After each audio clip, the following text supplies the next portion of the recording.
今出した。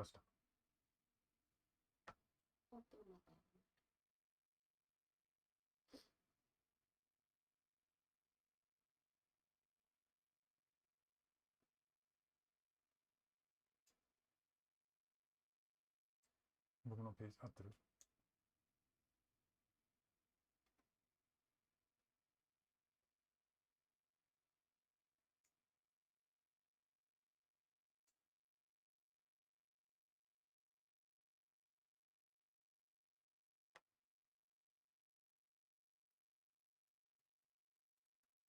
今チャットするから。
Okay, hello. Does everyone hear me? How's the sound?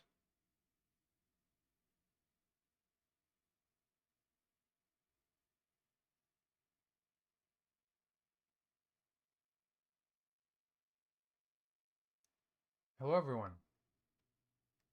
I guess the sound is working. So just dive into it. Oh, I'm quiet. The sound is good. Very good.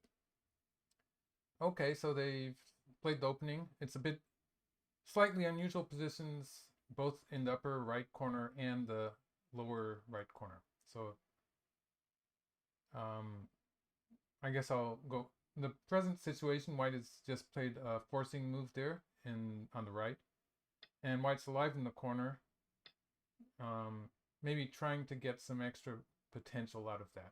But black does have a forcing move there at the, oh yeah, so white plays so white's alive now and is looking at some aji on the right side. So I'd say that would be, if black plays away, then white's probably going to play here.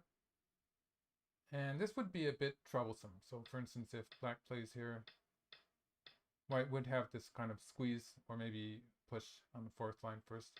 So white would be able to move out from that group. So black added a stone. Oh yeah, it's moving. So the question now is whether white's going to continue playing locally, or white could play, I guess playing a hane on the top would be a big move. And black would follow with this. So black would be building on the moyo in that case. So that's what black is basically waiting for. Or white could play something towards the center of the board. I think the focus of this game is going to be on black's large area here on the right side of the board. So I'll go back to the beginning. Let's see, so it started with the 4 star points, and black played a kakari and white invaded here. So this is the first point where it got just a little bit unusual, in which white crawled here. So the move that would be most popular, I think, would be white sliding here. And in this case, black would play away probably. Black would probably start with this. Another move that white could play when the ladder favors white would be this move. And the ladder is when black pushes through and plays here and can capture in this ladder. And of course the ladder has to favor white. But in this case, black would probably play the double kakari again. And with this fight starting in the lower left, there are some cases where this potential ladder in the upper right would be a problem for white. So I would say the most normal move for white would be this slide here. But in the game, white crawled. Okay. Let's get back there. I sort of messed that one up. And playing the knight's move here is an interesting way to sort of force white to crawl one extra time. So in this case, when we compare with this diagram, where black has played a hane on the third line, compared to this, black's going to get one extra line of stones. So when black plays here and white bumps against it, black's wall is a bit stronger to the right side. And he played away. So in this case, I think it's okay for black to play away. Usually the shape move, of course, would be to extend here. But then white would be playing, what would people play now? I would probably want to play something like this or something like this. But white might play something to the right side. Playing a kakari here would be reasonable. Or somewhere in the middle of the right side would be I think this would be the old-fashioned way of handling the moyo. In the game, black plays a double kakari. And with this joseki, the ladder also has to do with this one. And in this case, the ladder favors black if white cuts here, and black plays here. In this joseki, the ladder has to favor white. So when the ladder favors black, it's completely bad for white. So white cannot do that. And so this happened. With this move, it would be perfectly okay for white to connect. And black would probably continue aggressively in this case with this move. Or otherwise, black could play the more. It's too quiet. Let's see.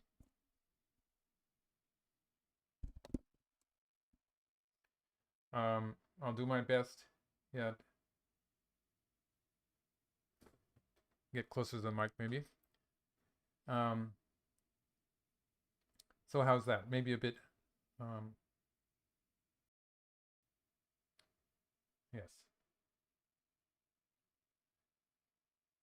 Maybe I'll just speak up. Oops, sorry about that. So in the game, white played an attachment here. And this is also a joseki move. And black pushes through once. This is the common continuation. And locally, black can continue with the connection here, against which white would play an extension on the side. So this can be, if this is on the third line, it's a fairly solid territory there. And if it's on the fourth line, this has more potential to develop if white keeps adding stones to the left side. But it does have a slight weakness when black plays here next. So it's the less stable move, but in some cases it has more potential. It depends on how much white is going to invest on the left side. Actually, playing away at this point with black is something I like to do. And black played here. So this is building the moyo. And white actually jumped into the 3-3 point. So this is an unusual variation of the 3-3, the direct 3-3 joseki with that black stone on the side. Because with that extra stone on the side, it's okay for black to extend here. And this was a move that I'm seeing for the first time.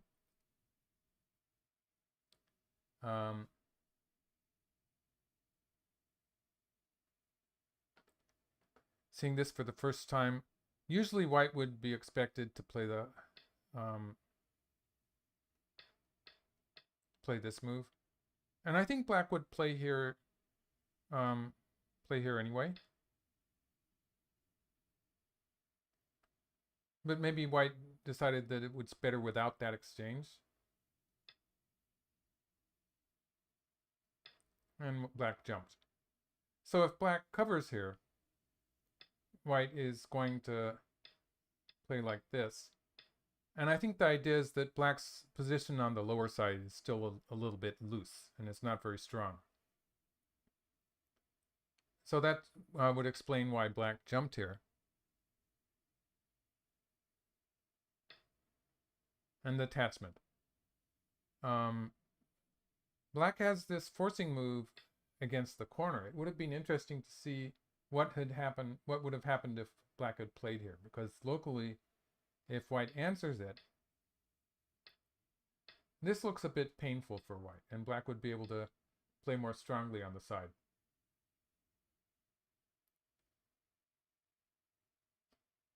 So this would probably be better for black. And I think if black played this way,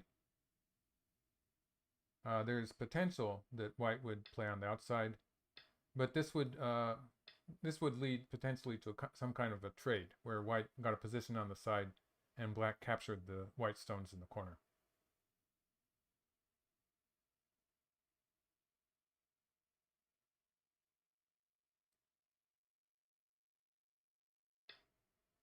So in the game, white got to cut here, and this was threatening this move. This would be a bit of trouble for black, I think. It would not be so good. So black added a stone there.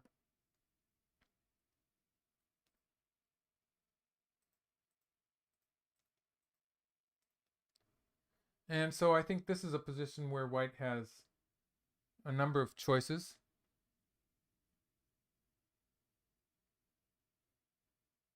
Golaxy is an AI. That's Cyphus asking who's Golaxy. That's Go AI. It's a computer program that plays Go.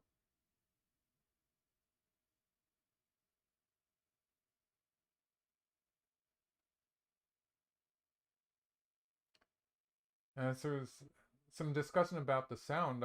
I don't see anything I can really do about it. I think I'm on max here. So um, some people say it's fine though. So I'm just hoping I'm okay on this side.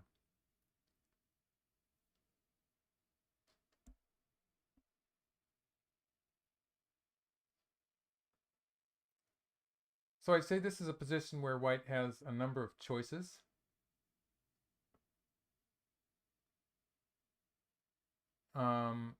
Not so much of a good local move.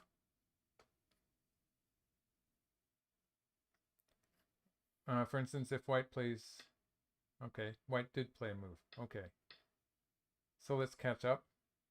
So white took the one stone, and black has expanded the side. And so it looks like white's going to have, white dived in here. Yeah, and this is an interesting move. It's looking at the shape move, um, here that would surround white's left side and make that bigger. So white's looking at this shape move at 4, and if black plays on the left side, white's looking at this move here. So it's making miai of those 2 points. The O14, okay, so that's these 2 stones.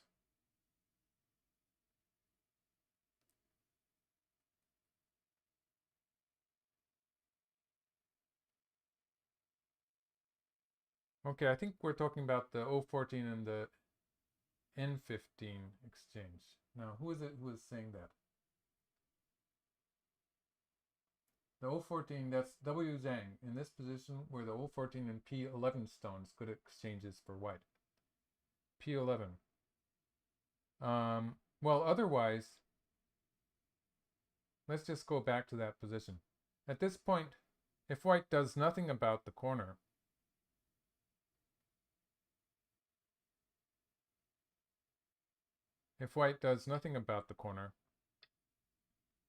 then black is going to force with this exchange. And this, I think this is a bit painful. So white was trying to get something in first. And if white had simply played the Hanetsugi here, then black would connect on the 5th line. So I think getting that cut in on the 5th line there was just adding some potential there. So in the future, a little bit more aji. Although it didn't gain any territory, it does add some potential to the white position. So I think it's okay for white to play that cut on the 5th line and then play here. And in some cases, white will be able to push here or maybe play here, get a little bit extra aji towards the side. Well, like sometimes this kind of move will put black in a shortage of liberties.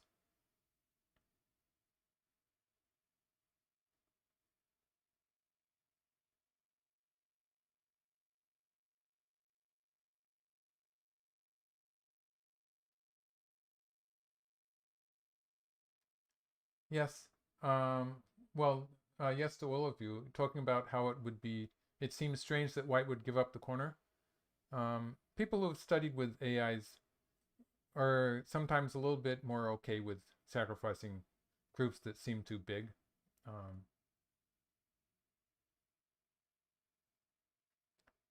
So it's hard to say. I think this all looks fairly even. Maybe an AI would give white a good score because white does have more territory.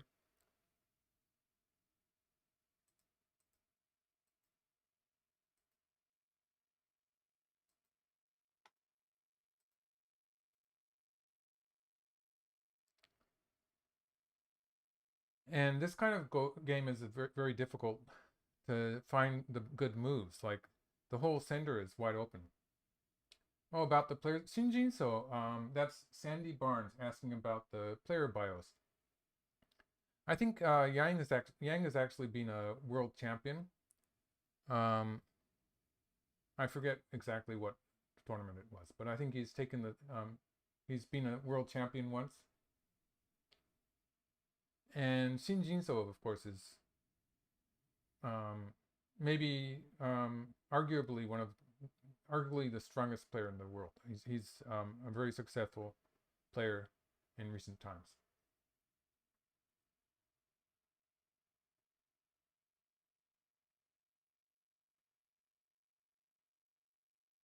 Yes, White has taken territory. That's AE Salon, I guess.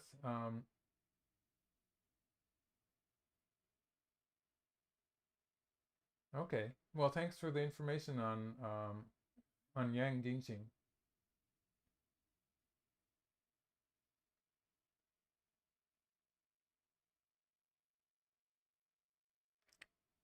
Okay. W Zhang is asking how big was B18, and that's a big move.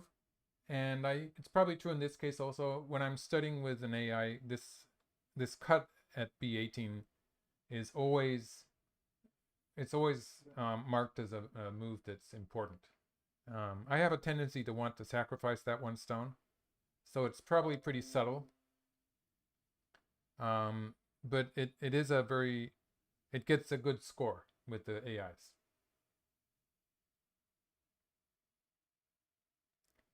What if black plays H11? So that's the Dawn Slayer. Okay.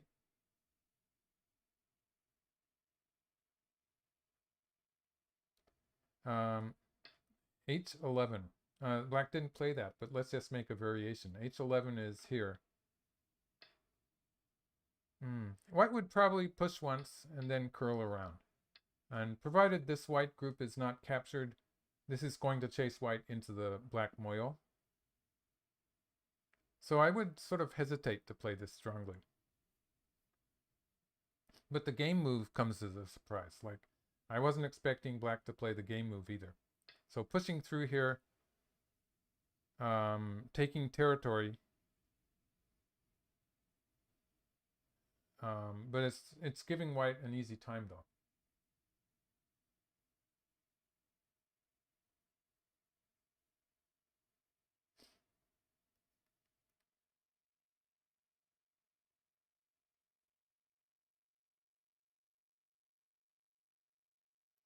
And Risto Salnio was asking about Ichiriki's rank. Offhand, I can't really answer that question. I don't remember. Nowadays, it doesn't make any difference. The rank is less important than it used to be. He could still be an 8 dan. It takes time. It takes more time to promote nowadays. And you have to get one of the big titles, I think, to promote to 9 dan. But it doesn't mean he's any weaker than a 9 dan.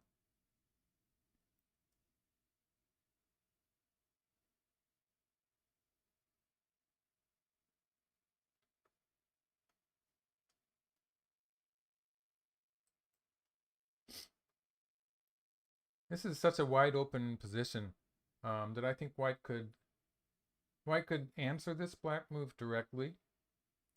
For instance, with a move here. And giving up the 2 stones is not a problem for white. This would be fine. White would connect up on the outside.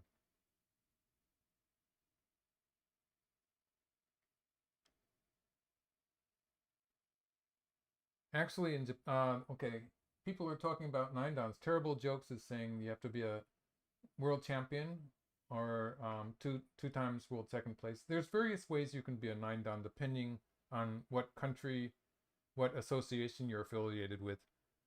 In Japan, you can get a 9 dan by wins in official tournaments, but it's some ridiculous number of wins. Like I forget how many. It's 200 and somewhere between 200 and 300 wins that you have to get after you've become an 8 dan. And so someone that successful is probably going to get a title. And I think Joshin Streep is saying that Ichiriki got promoted to 9 dan in 2020. I'll believe that. sounds reasonable. And even if you have one of the titles, if you keep it for a few years, if you defend it, then you'll eventually be promoted to 9 dan. And I'm not really sure exactly how many years that is.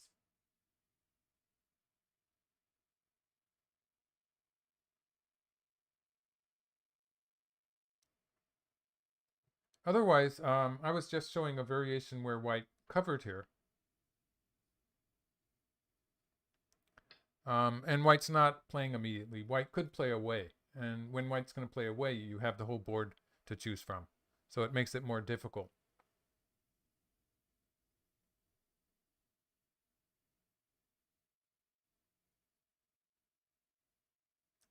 I think it was actually, that's Jochen Streep.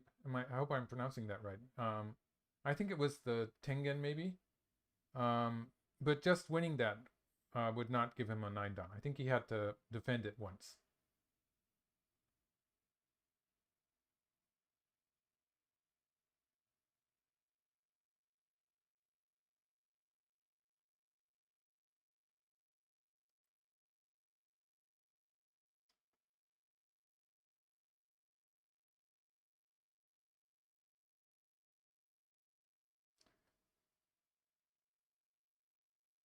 Yeah, so Japan does have these a huge number of wins you have to promote, but the system also allows you to promote by taking to being a champion by taking a title. So that works better for some of the younger players.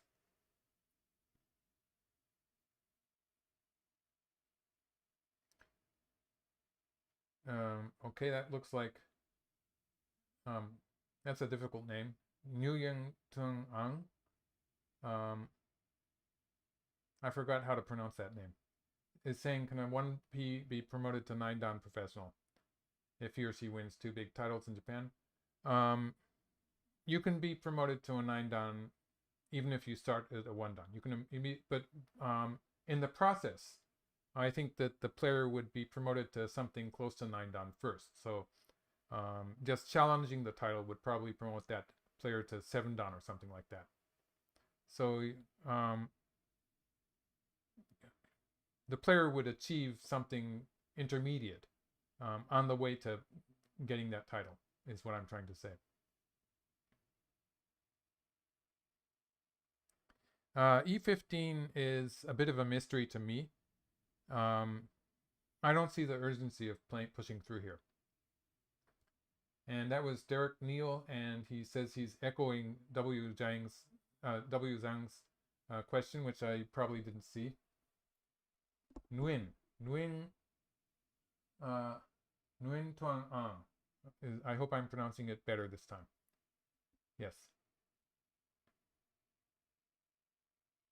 So it is a very good Aji move, but it's a bit slow. So I would have not chosen that move.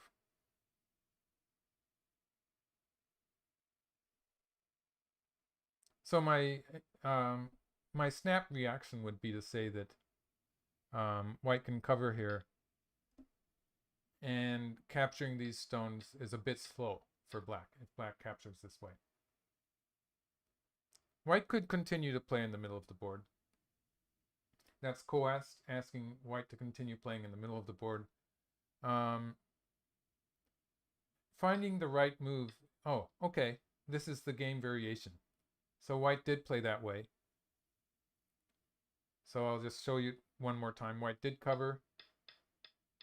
I sort of like this for white. I think white's connection is fine. And black has taken some solid territory.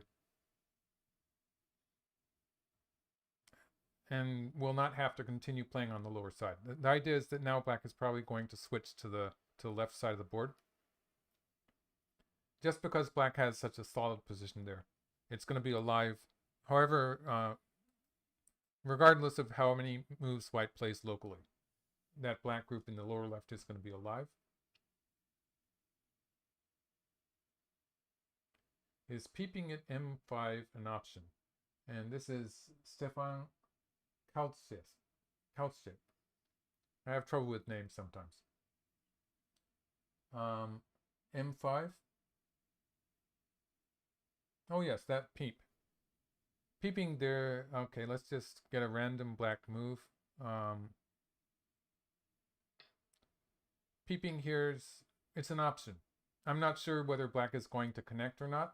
When white does cut here, that wall that black has on the right side is pretty safe as it is. So it's not a very strong cut that white has. So I'm not sure it would be forcing.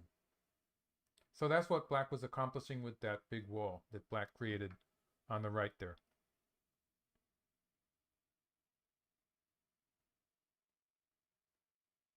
So at this point, yes. Okay, d7. Oh, black invaded on the third line. I was expecting black to play something towards the left side.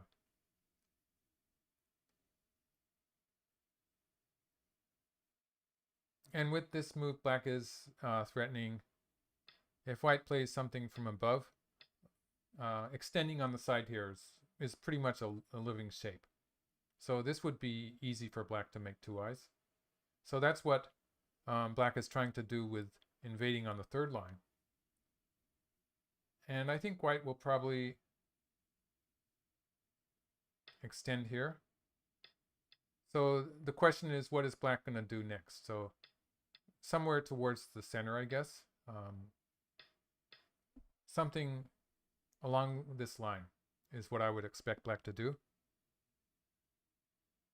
So while invading on the third line like this might seem very deep invasion, the fact that it is easier for black to make two eyes when black plays on the third line, that means that white is going to answer it from inside white's area of influence. Means black gets one extra move to escape towards the center. So for instance, if black had played that move on the fourth line instead, this is actually more difficult for black to live. Now, I'm not really sure how white would attack this, but it would be more difficult for black to make two eyes underneath, just because the side is more open in this case. Okay, so the game did continue. White did extend here, and black has played the attachment. Black does sort of want to try playing this attachment to see how white reacts to it, because white can pull back, or white can play a hane. Sandy Barnes is asking, is it worth counting territory yet? And if you want, you can count the white territory, because that's all the territory that's secure. And I like to keep it fairly not too exact at this point, because territories can be fairly fluid. So I would say white has a bit more than 10 points in the upper right corner, about 10 points in the lower right corner. And if white, for instance, if white pulls back here, white's going to have something like 15 points there, and somewhere around 10 points in the upper left corner. So you have these four corners with which white has more than 40 points and less than 50 points. And that's just about all we need to know about the white territory. And it can change also.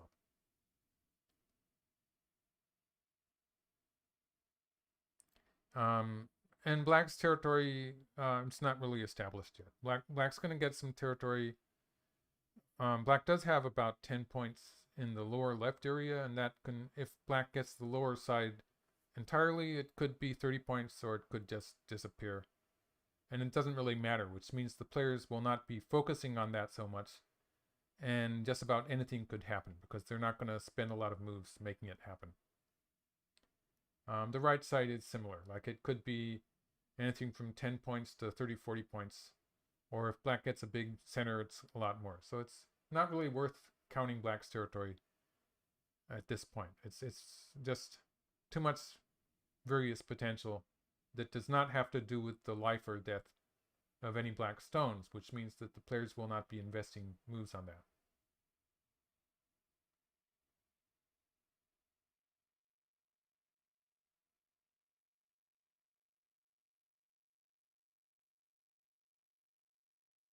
Okay, let's see what the game is. Oh, white played a hane. Now it's more difficult. Black doesn't want to be heavy here. Um, it's more difficult to choose a move, I guess.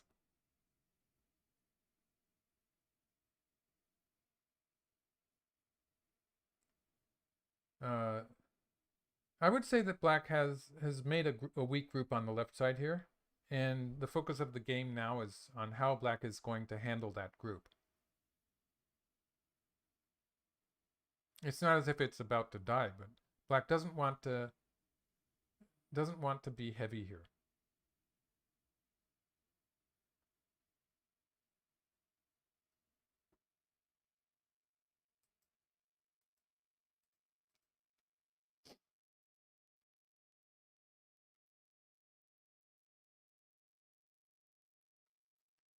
So if black pulls back, I'd say white will probably extend. That is a normal move. It's a normal shape. And it is forcing in a way, because if black cuts here or plays a hana here maybe, that would be a troublesome position for white.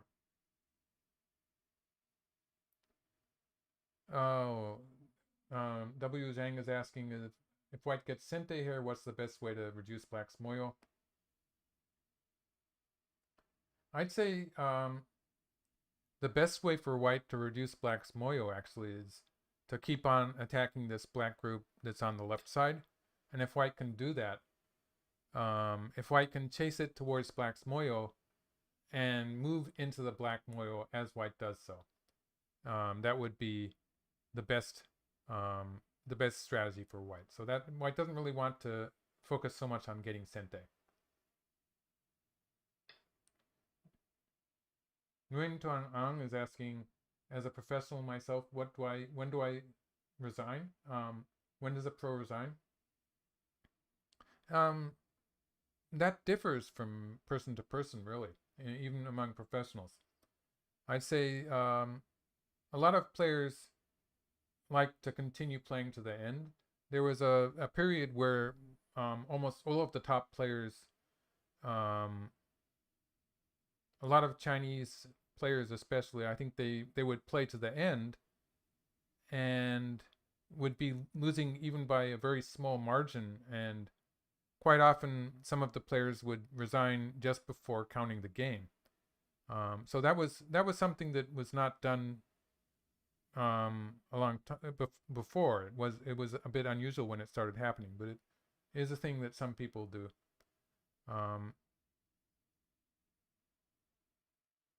It's just how you feel. If you feel you can't continue, you resign. It differs from person to person. It's a good question, but it's very hard to answer.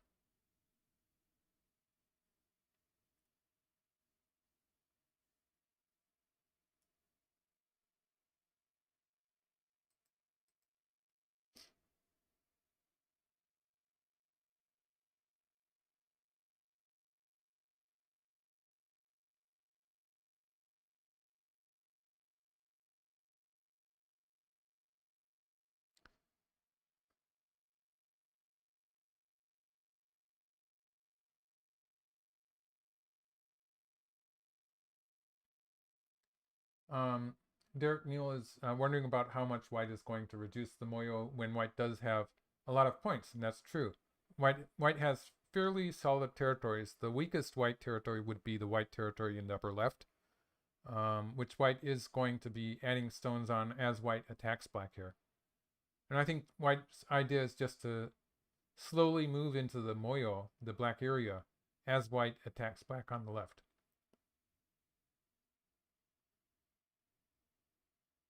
Frank Lee has given me a present. Thank you, Frank.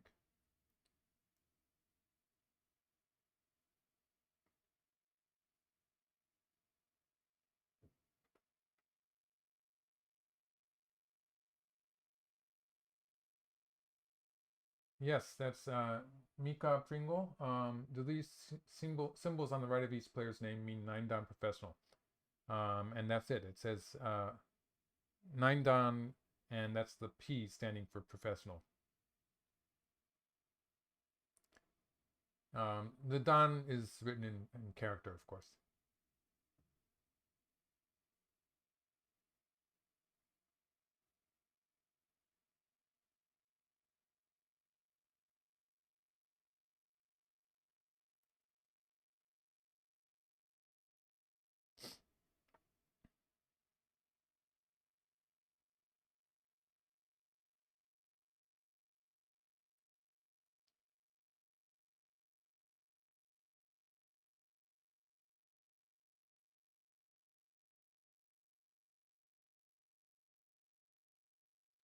I think black's question here is whether black wants to run out with this group or to switch back to surrounding the center. So for instance, if black does something from the center of the board, black would be offering some profit to white on the left and trying to get a bigger center. So this would be how black would try to surround the center of the board. Or if black plays something like, something like this. This is the game move. So in this case, black is escaping with these stones. And if white takes them on a small scale, then black will probably move back to the center, maybe something like this. And black's going to try to get a big center in this case.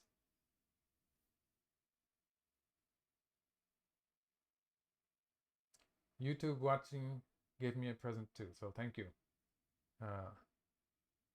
These presents will keep the channel going, I'm sure.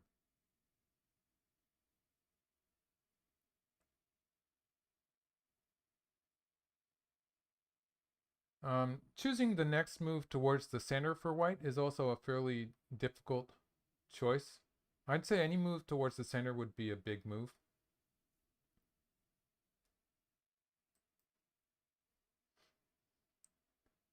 Or white could take the profit on the left. This is as I was showing in the first variation. White could play here to take profit on the left. And this game, I think the players have just 1 hour each, and they're going to be in a 1 minute second reading after that. So it's a relatively, compared to some of the live streams I've been doing lately, it's going to be a bit more fast-paced. Okay, Cyphus is, oh no, that's Derek Neal. Why don't we see the Connect 4 variation in the upper right corner more often? That's actually a good question, but it's actually because white does not choose to play that way usually. I'd say, just to go back to the beginning of the game, with this move, almost all of the time in this variation, I'd say that it's usually better for white to, okay, try that again. It's usually better for white to slide here. So I would say it's probably better for white to slide here, or if white is not worried about the ladder, in a position where white doesn't have to worry about the ladder, maybe it's better to jump here. So this is the new way to play it. When white's scrolling here is in the game, this does give black the opportunity to play this way. And I think this is actually better for black than the more common variations of this direct 3-3, just because black has that extra level of the wall. So so I like that variation for black, and I think white would usually avoid it by playing the slide on the second line.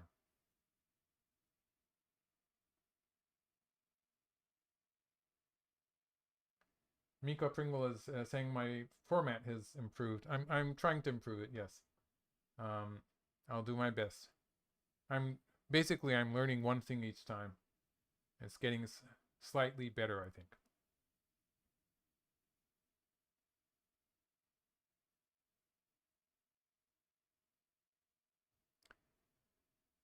In this position, yes, it is difficult not to get heavy. And it's probably a good idea for black to play lightly, as black did, because black really wants to get back to surrounding the center.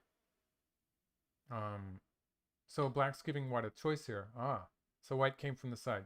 With this move, white is putting more focus on strengthening the upper left corner. And so reducing the value of a black invasion towards the upper left corner on the 3-3 point, for instance. It's not so much about increasing white's territory, but white is putting a little pressure on the black group while protecting the upper left.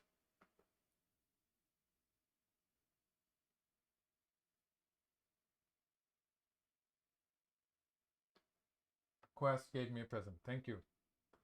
Thank you for that. And Newton is saying, is it a good idea to manage two weak groups at the same time, or should we sacrifice one over the other?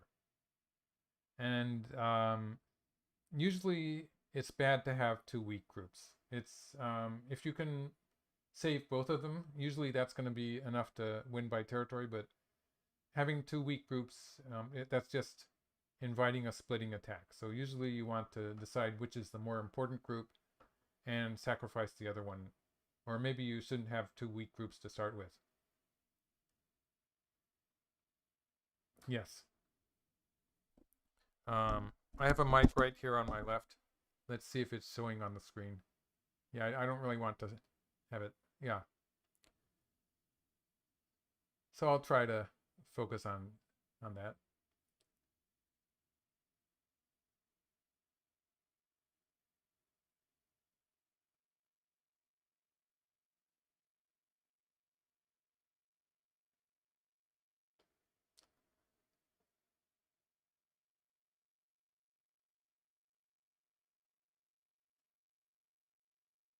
So I'd say this is a good time for black to try to start surrounding the center territory.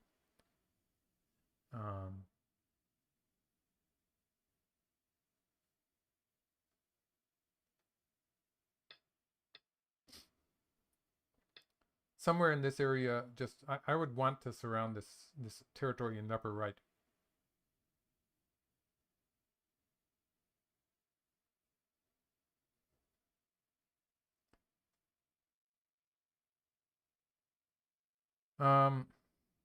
I'd say it's about even, and that's Mika Pringle asking me who do I prefer.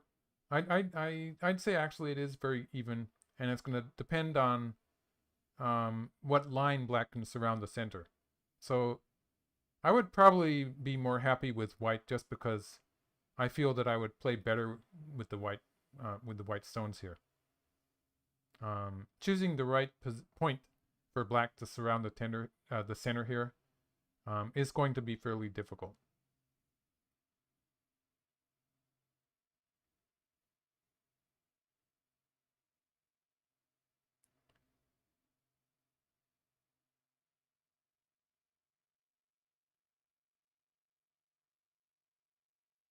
YouTube watching says he subscribed to Patreon also, and thank you. I do have a Patreon account, so you can see that on the left side of the screen. And there is a teaching game level, so if you want teaching games, you can sign up for that level, and you will get a monthly teaching game.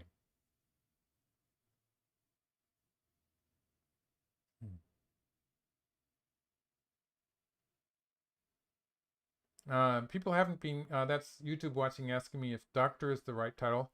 I haven't been called doctor by many people yet. I don't think that fits quite. Okay, so we have two moves. Black extended here. And white played here. With the extending move here, it does look a bit heavy, but black is threatening. Black is thinking of pushing through here. So let's try that with the game variation, I guess. Black is thinking of pushing through and cutting here. So that's the idea that black has. So yeah, that's what black is aiming at with that move. And I think if white had answered here, maybe here, I would still not want to add moves to the left. I would probably still be thinking of playing something towards the center of the board. So white answered in the game, white played here. And the question is what happens if black, if black pushes through there.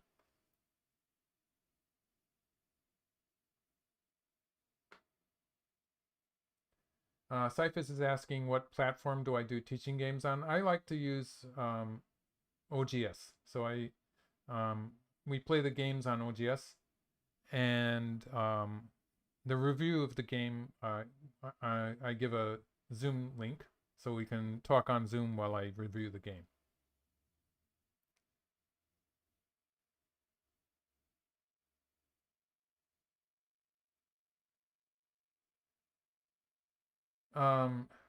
Scissornik. Sorry about that. Probably mispronounced the name. Why are there no more AGO videos recently? They'll be coming back in a while. It's just I've been busy getting organized here.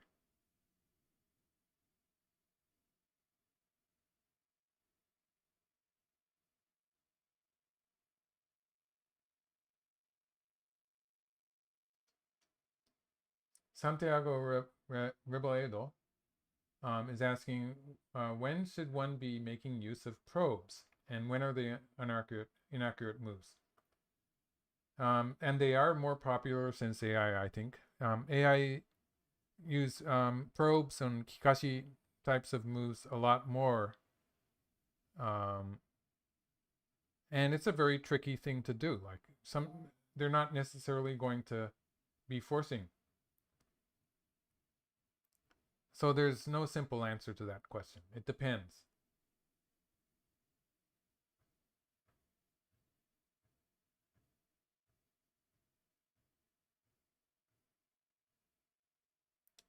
Derek Neal is saying that the bottom black is probably not as big as it looks, and that's true. White does have the slide. Okay, so this is the game variation. So white does have this slide here when it becomes a territory, and white can reduce it from the center too. But that's sort of irrelevant in this fight where black has cut white there, and now white has to deal with this relatively weak group in the center. And so white's going to be moving from this group in the center now. White has a weak group now. And I think the idea that white has is that white's just going to add a lot of moves to this group, a lot of stones to this group in the center. And in the process, hopefully white will reduce the center. Well, I would not have let the center get cut off. So yeah, I agree with Cyphus in that I would not let the center get cut off. But I'd say now white can continue playing there. Let's see.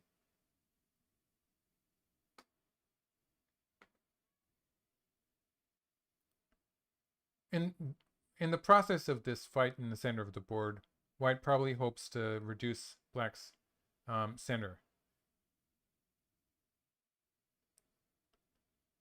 I'd say white will probably play something. I would want to play something around here.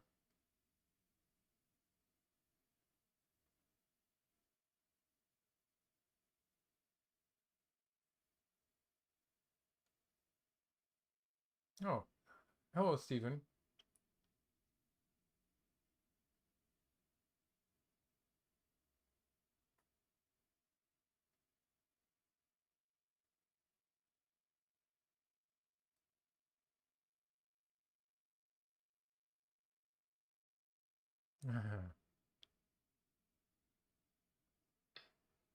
Okay, so this was the game move.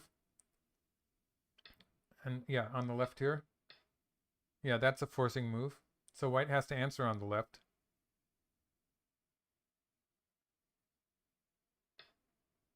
And white can answer this way or this way, I guess.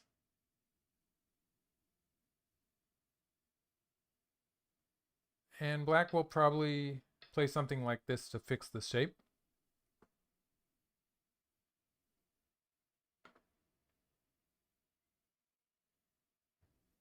And well, now black has to save everything because Jocelyn Stripe is asking, is this the right direction of play? But once black has started this fight by cutting white in the center, black does have to save the whole group. Black has to pull out everything out and start to attack white in the center of the board.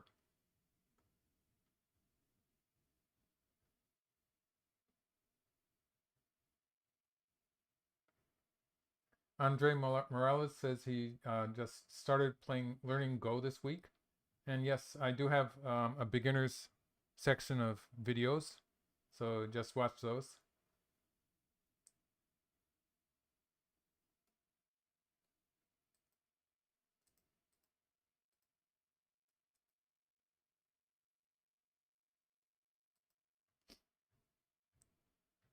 So black's plan will be to connect up here in the center and to start to attacking white. And I guess white's plan is to sort of float around in the center and reduce black's territory in the process. So black played this way. This is still, the covering move on the second line is still going to be forcing. So if black plays here at some point, then white will have to add a stone to that. So it's just the question that if white had played here, then black would have gotten these forcing moves, and black would still have a potential eye there. So it's slightly, maybe slightly more profitable to play this way.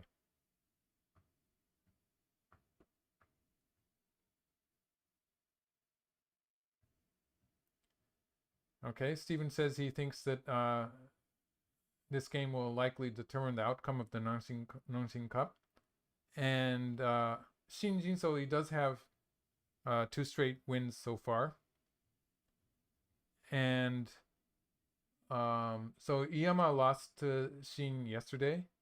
Before that, there were 2 players each for each country. So now Japan has just Ichiriki. And China, I guess the final Chinese player will be KJ.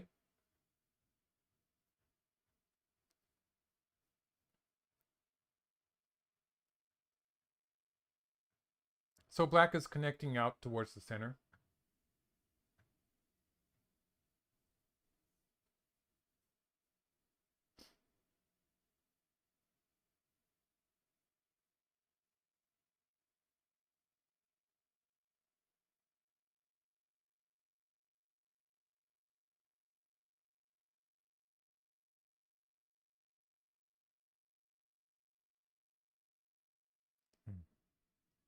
Yes, well, I think that black, that's okay. New Tong Ang is saying it would be incredible if black could have an attack on white's middle group. But yeah, it's a trade-off because white has taken the territory very solidly. Like that area in the lower left is about 15 points. Well, close to 15 points. There's a ko there in the corner that could happen. And white's area in the upper left corner is better now than it was before. So white's gaining some territory, and white's plan is to fill up the center with this weak group that white has created.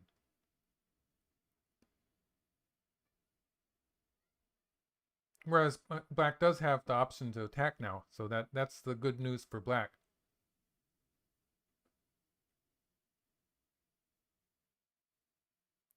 E15.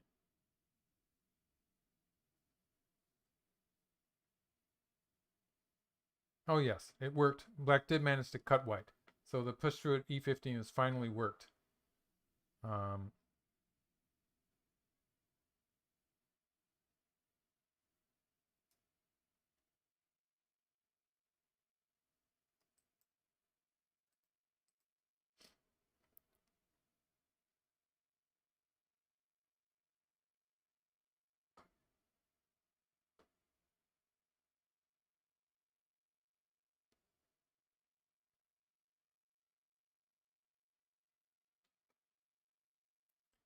Right now, black does have a kind of a issue here with how to connect up. Because if black plays an Atari from this side, white can play an Atari from this side. And this would cut black off. Let's see, maybe white would just connect here. Maybe black will play the Atari here, and in that case, maybe white will play here. And this would be cutting black off in a way too, so that would be interesting. Maybe something like this.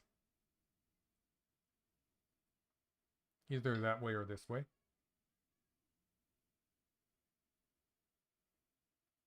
I meant that if Shin Jinso wins, it will be that will be the final player, would be KJ. Yes. And there's another Korean player too, I think. So at this time, there's 2 Koreans and 2 Chinese, and Ichiriki is the final Japanese player.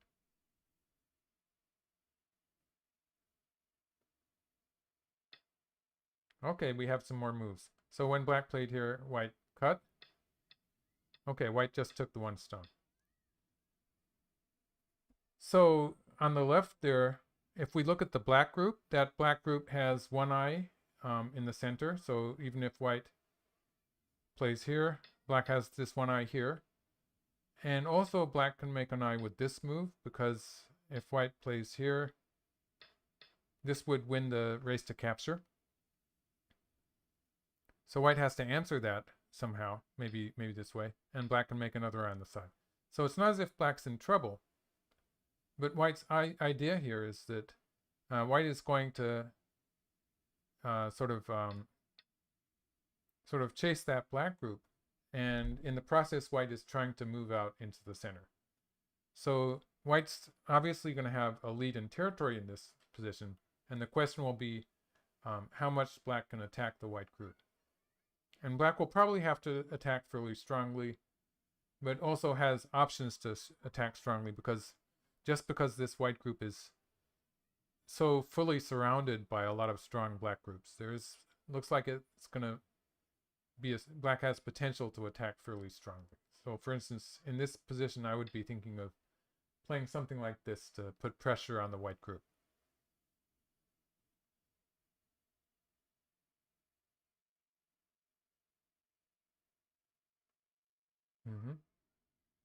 Thank you, Quest.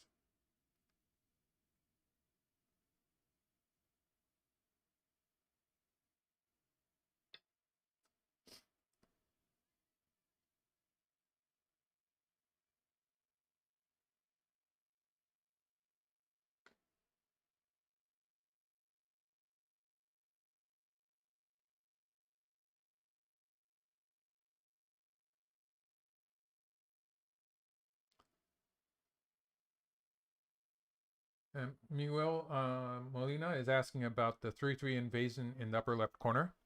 That is something that black could do at some point. But it's, as it is, it's not sure whether black wants to do it that way, or actually it might be better for black to play the attachment here at some point. And for instance, something like this is a move that could sometimes work, or this way. Or black could even play from further out, somewhere around here, and then attach. But in any case, black probably wants to continue playing in the center first. So this would be, it's not going to be an attack against white in this case, because white has reinforced the general upper left area. So it's something that's going to happen later in the endgame.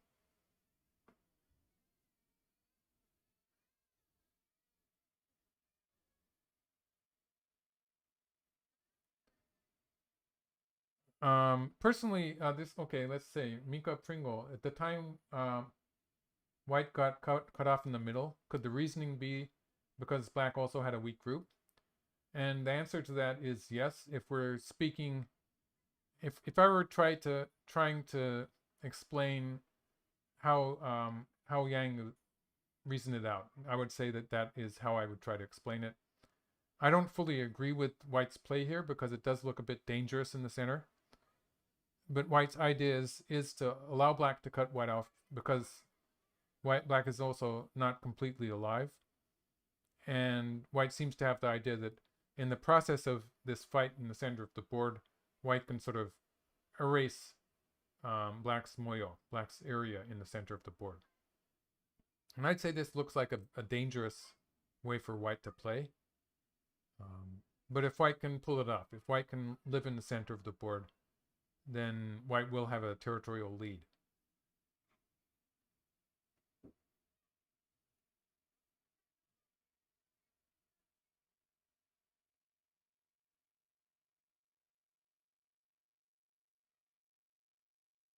Sam A has given us the remaining time for the players. It's 11 minutes and 44 seconds for white, and 17:26 25 for black. So that's in about half an hour, both of the players will be in their final overtime, I suppose.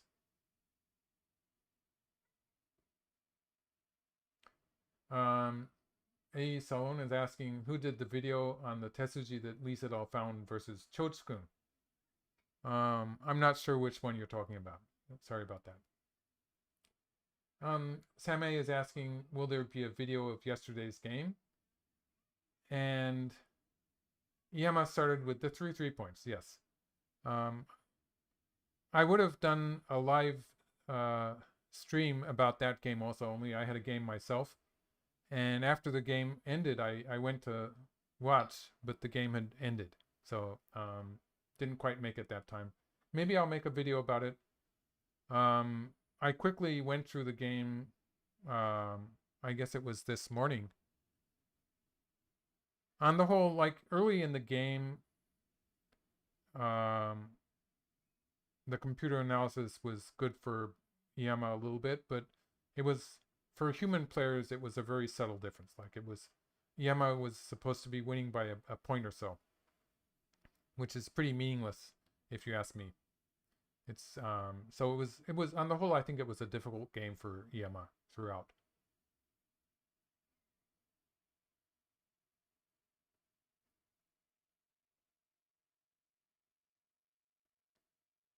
Andre Morales, he gave me a present, so thank you. And yes, Joshin Stripe is saying the proverb is, if you have 4 corners and live in the center, you win.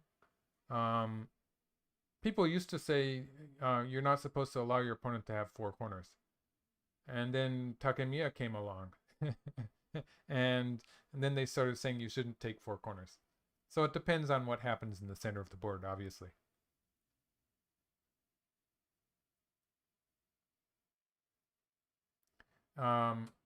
Terrible jokes. Oh no, who is it saying? Asking about Sandy Barnes is saying the bottom isn't black's yet, and wants me to show an invasion. White is not going to invade the lower side, but the point is that black is not in the near future. Black is not going to protect it either. So, for instance, if white were to play a move like this, black would not bother to protect the side.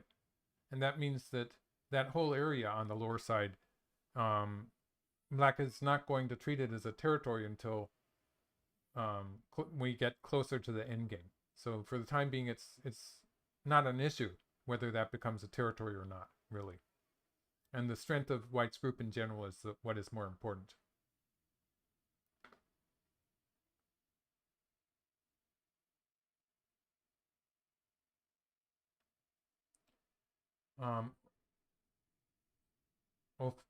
Ofer Zivani, am I pronouncing that probably not very well?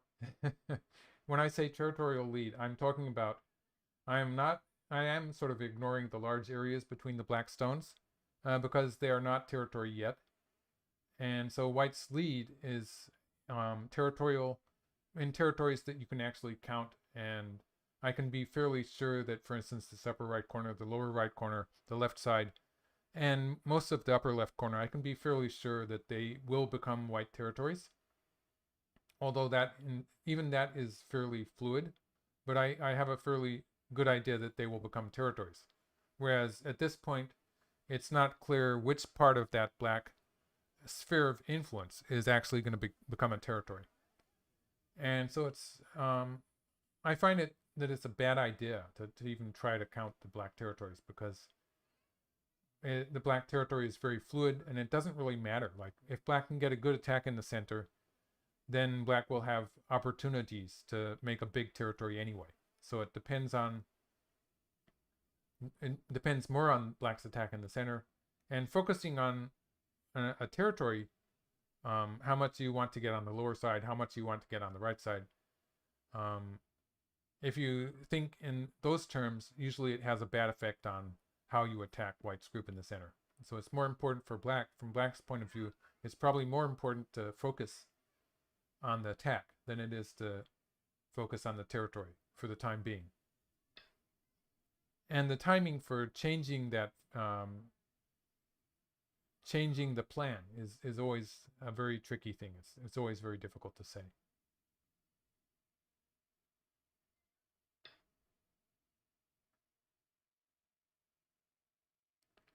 Oh, someone asked about c3 again. So that was a Salon. We can make a variation with this move. So if black goes into the upper left corner, white's strongest attack against that is this way. And black is pretty dead. Like if white plays like this,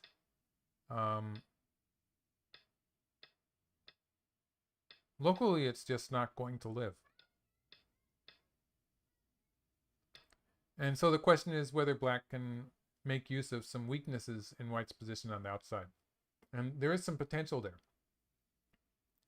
So otherwise white could play here. And this is not very much alive either. But again, there would be some bad aji. Something like this. This looks like actually, I think white could probably win this race to capture. So there's aji there, but it's not clear whether black is going to profit from trying that immediately. So for instance, in the case that black played here,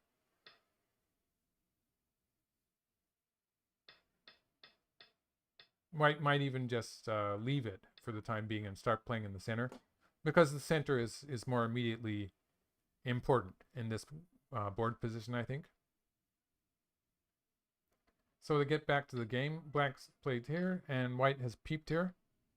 And the idea with this move is that if black covers here, white will bump against. Looks like white's trying to make some ice space there. So for instance, this kind of shape would be approaching a living shape.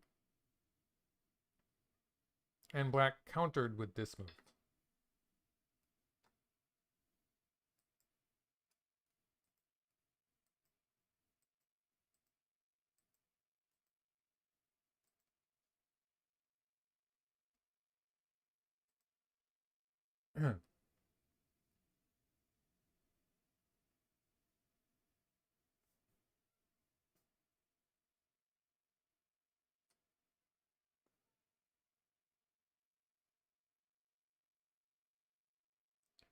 White O12. I'm not sure why O12 would be forcing.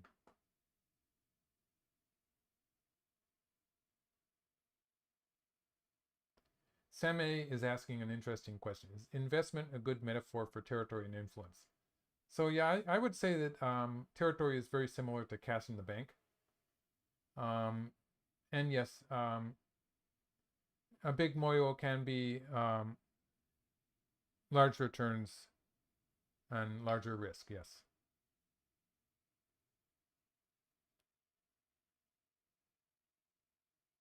Looks like white's going to taking away one eye here.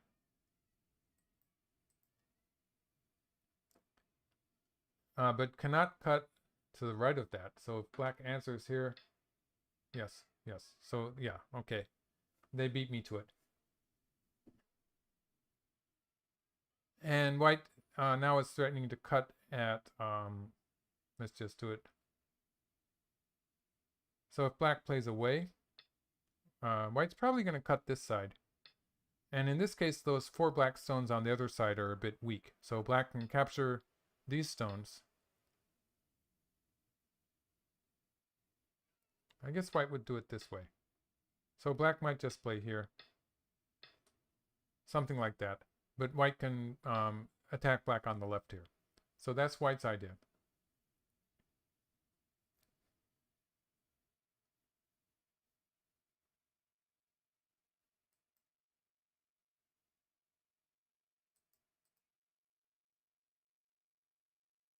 So now black's group is does not have very much in eyes.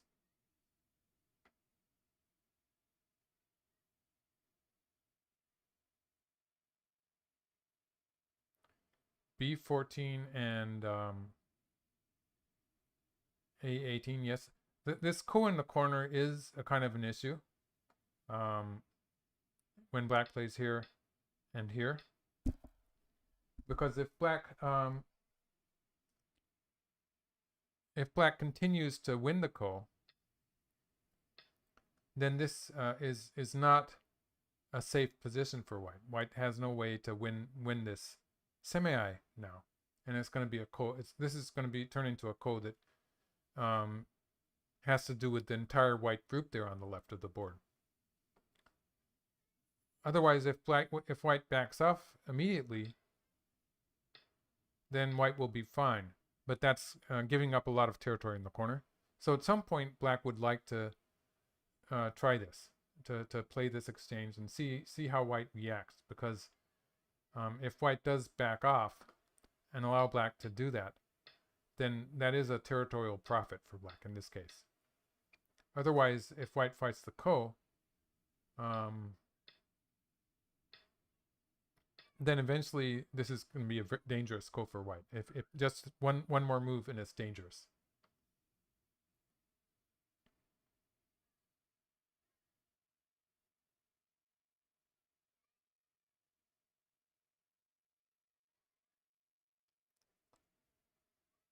I'm pretty sure Shinjin So is thinking of that ko also. It's something I think, yes. A lot of the strongest players like to play kos. And kos are tricky. They require a lot of reading and positional judgment. And so the stronger player has a tendency to be good at playing the kos.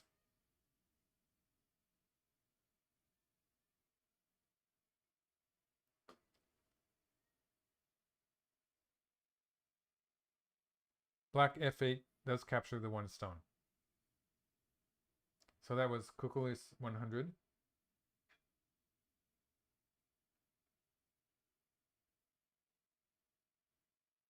Jamal Taraf says, morning from France. Good morning. Yeah, I guess it must be morning in Europe. Yeah.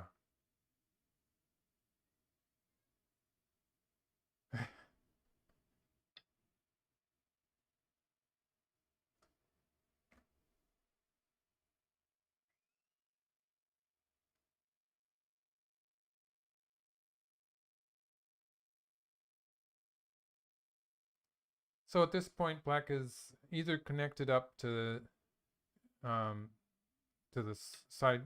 If white cuts here, black can connect on this side, or if white plays here, maybe here, then black can connect on this side. So those stones are connected.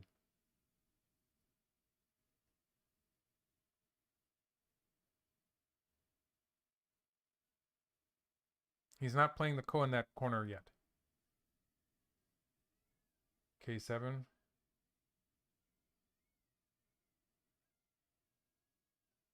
K7 is a shape move. It doesn't really take away white's I shape. So, for instance, I would be thinking more in the lines of playing closer to the Tengen point.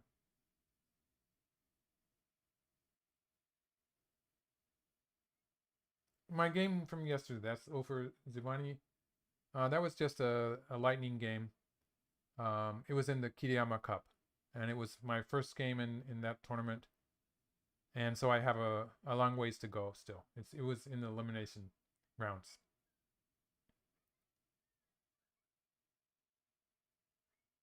It wasn't a very good game.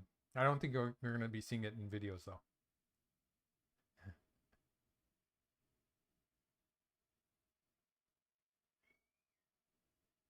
F9, F9.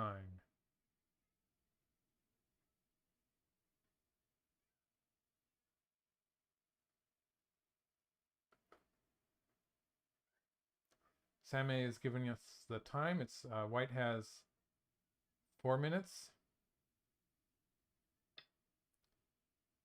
And black has almost 10 minutes. So that sounds reasonable. They're getting close to the end of their time.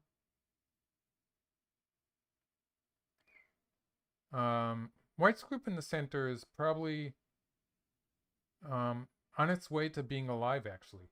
White does have, just let's make a kind of a list of the forcing moves white has. White has this forcing move, which will force black to connect here. White has this forcing move. So already white has some space there that is starting to look like it could be I. So like if white does something like this, you can see that white is starting to build a little territory there, which is going to be good enough to have two eyes. So it looks like, I get the feeling that white's going to be able to make two eyes. And yes, in the process, black will be surrounding territory in the center of the board.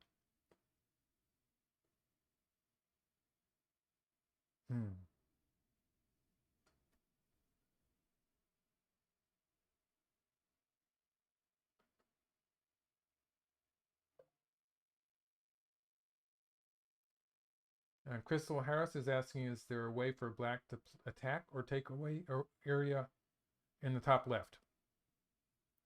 At this point in the game, my focus would not be so much on white's area in the top left.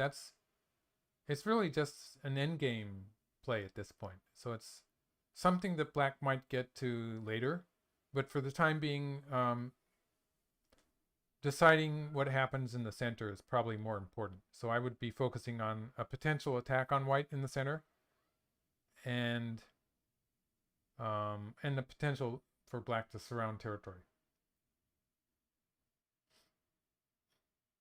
And the Hunter report is saying, I fail to see how white can live in the center and invade both right and bottom. And white's not going to really, white's idea is not to invade. It's more to try to reduce as much as possible in the process of living. Because obviously white has various territories. White has something close to 50 points. And it's just a question of what line black gets to surround the territory on. So black is going to get a fairly sizable territory, I expect, on the right side of the board. And the numbers the number of points is what's going to be important. And it's not as if white's going to invade those areas.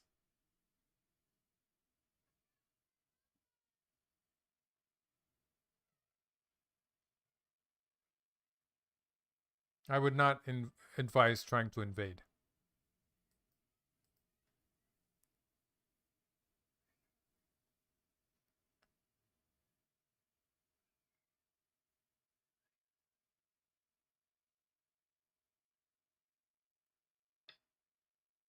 Okay, so he's continuing strengthening that black group. We're not seeing that ko in the lower left corner yet. Right. Stephen said it, having territory is good, provided you can survive the attack that happens.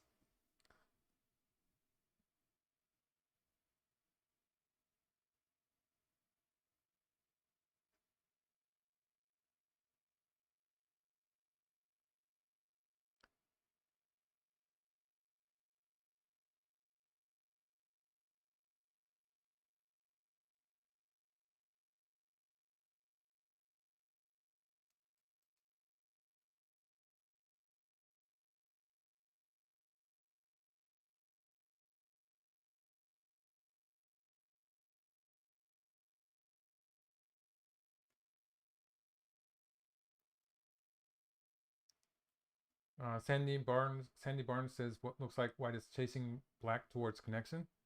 And white doesn't really have any strong potentials to attack any of these black stones.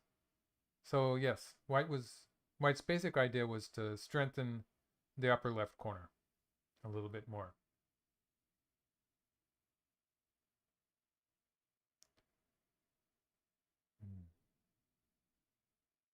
I'd say white has to do something to make two eyes fairly soon.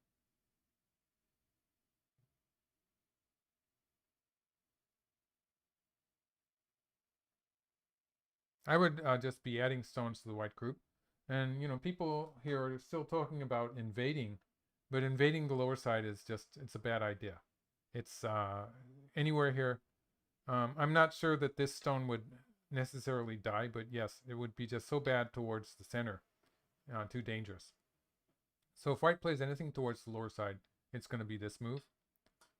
And if black answers this, it would be ideal for white. It would give white something close to, at least 6 points. This could actually expand something like 10 points there in the center of the board. But in actual practice, black's not going to allow that to happen. Would probably play somewhere around here. to put more pressure on the white group. And it would be, the issue would be how much of an eye shape that white can make. It's a bit dangerous.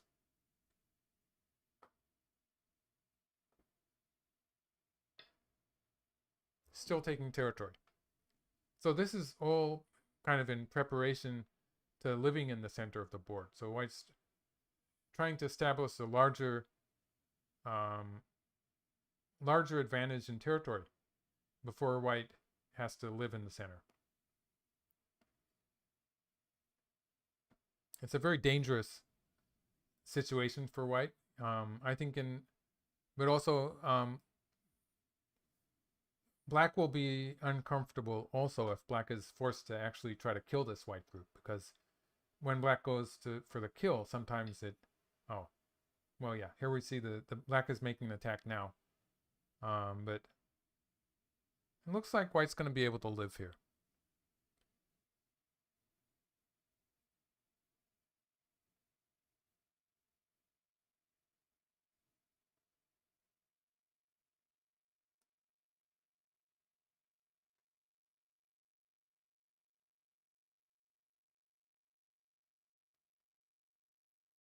So the natural reaction would be to play here and to play here.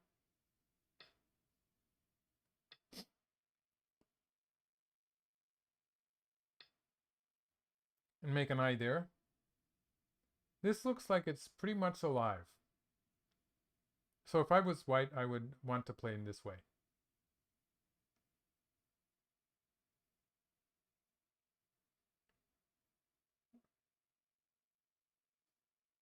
This looks pretty much alive. So this would turn into an endgame kind of situation.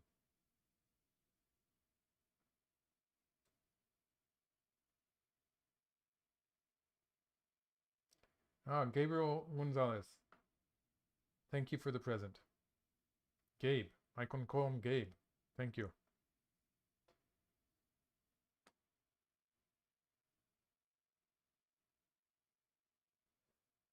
Rick Rubenstein is saying, in this situation, is black already calculating the number of points he needs to make the right and bottom to be in good position after this fight?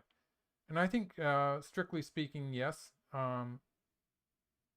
With something like 5 to 10 minutes on my clock, I think the lines are still so blurred in the size of black's territories that I doubt that I would be able to do that accurately. So it's something that is a bit challenging in some game positions. And I think that if you're in doubt, sometimes it is better to focus on attacking white and focus more on white's eye space. Obviously, if black can capture this white group, it's going to be an end of the game.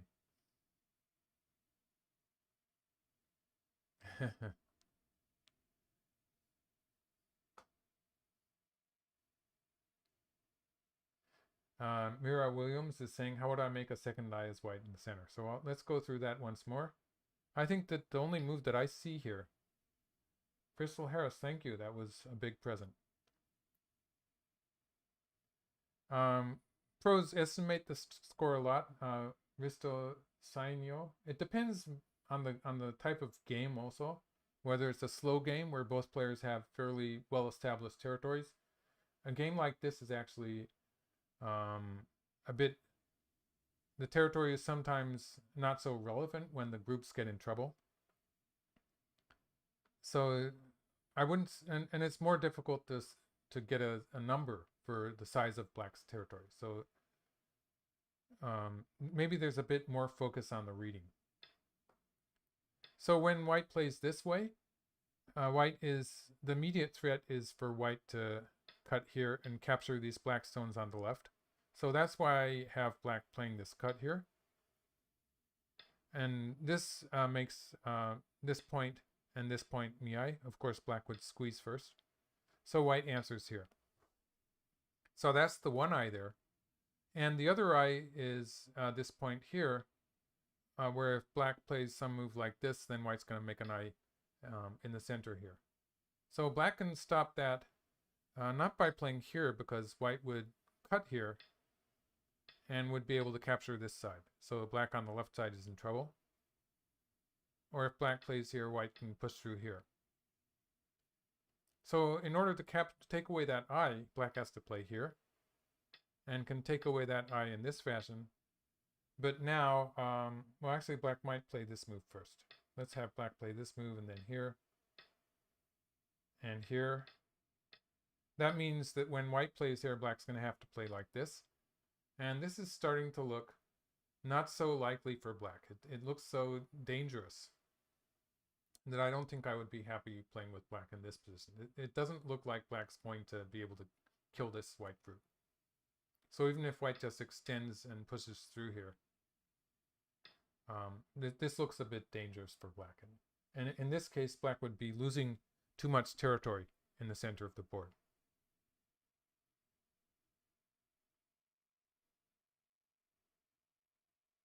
Thank you, Crystal Harris.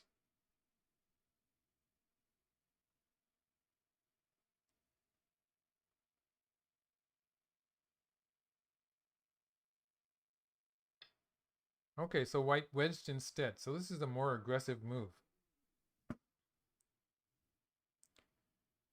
Newtong is saying, can a pro estimate the strength of a player by looking at one game? And I'd say probably not. Some pros do. I think a very talented, intuitive player can sometimes have an idea. But usually one game would not be enough for me to say that. When I'm playing teaching games, I often have ideas about the weaknesses of certain players. So I can try to give tips when I do that.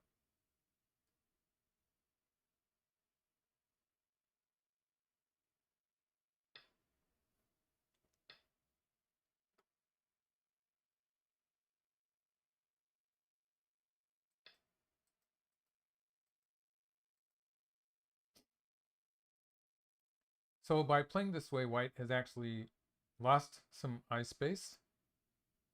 But is playing more aggressively here. Yeah, all of white's eyes are gone now. But white is playing more aggressively and looking at that cut in the center of the board, I suppose. So if white can survive with this, white's going to, black's not going to have enough territory. So this is a variation where I think that at some point black will have to go for the kill because black does not have very much territory here.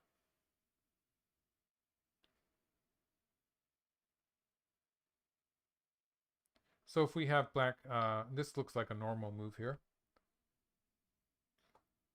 Maybe black will take away white's eye in the center.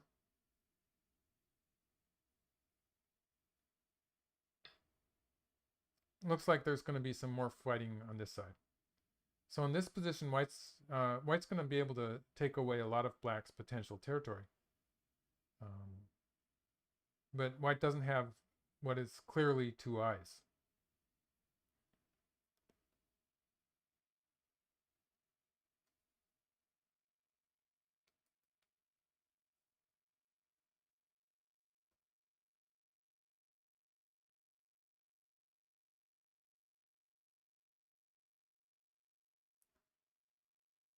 Yeah, I think that is the, just judging from the way white played, I think that was the assessment. And I would tend to agree that if this right side had been black's territory on a large scale, then it would have probably been good enough.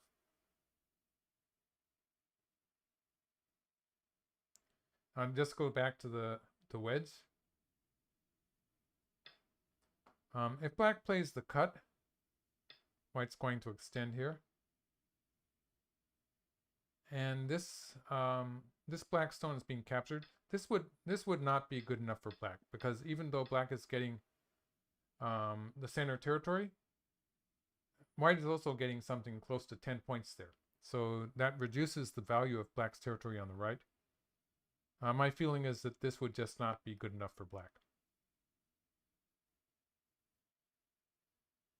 Sammy has given us an update on the time. Both players have less than a minute. So when they run out of time, it's going to be 1 minute per move. So the game should be moving fairly quickly now. So black connected.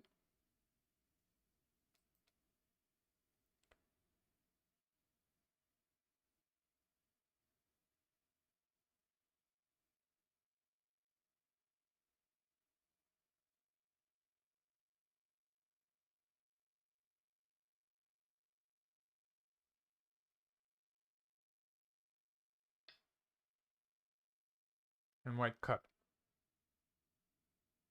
So in this position, actually I'm not so sure.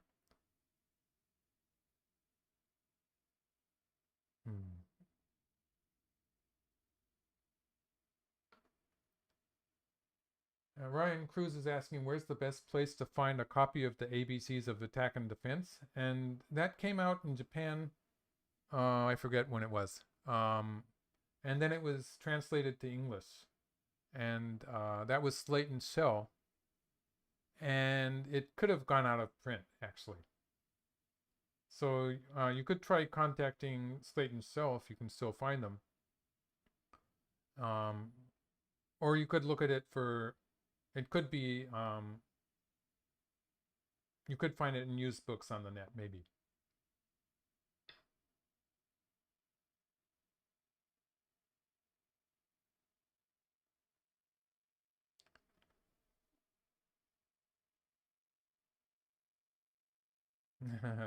Stephen Who is saying he's got a feeling that it's not going to endgame. If it goes to endgame now, I think black's gonna, it's not gonna have enough territory. So black is going for the kill here. Locally, if white extends, black will be able to, I guess black would push on this side.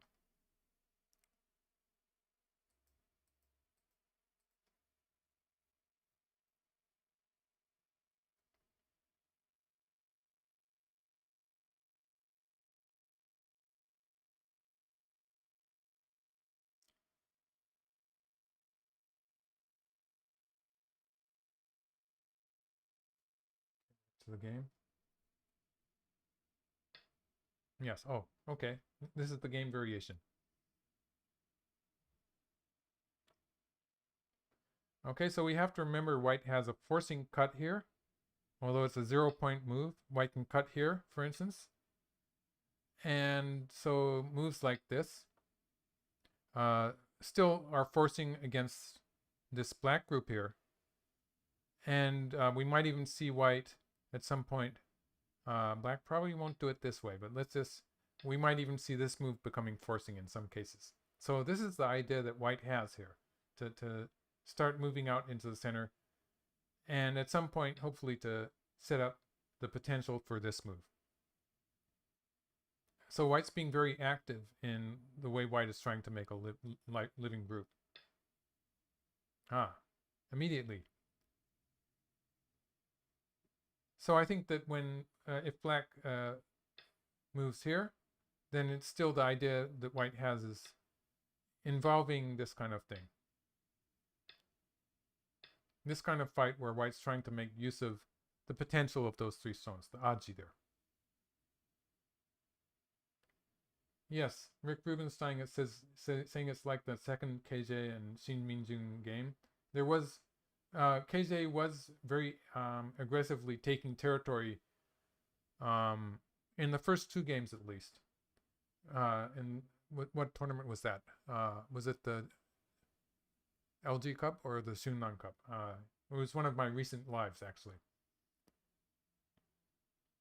And so he was dealing with groups that looked like they were about to die. So it is very similar in that way.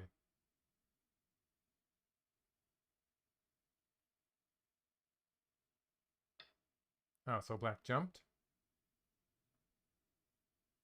Okay, this looks like it could turn into a trade.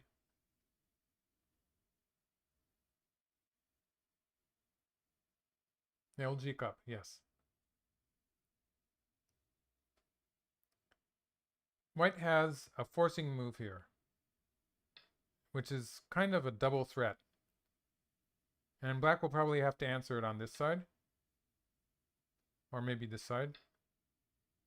Because if black answers on this side, Then white can curl around here. This looks like it's forcing, and can capture these stones with this move.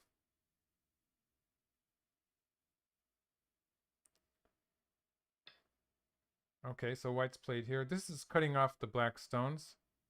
Black will probably try to take away that eye first. So black needs a connection here. But could play this one first, just taking away white's eye.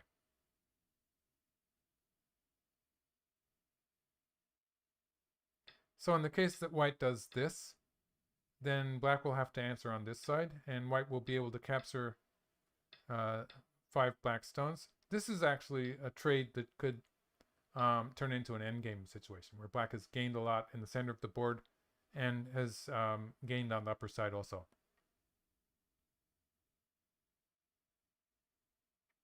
This is probably a win for black.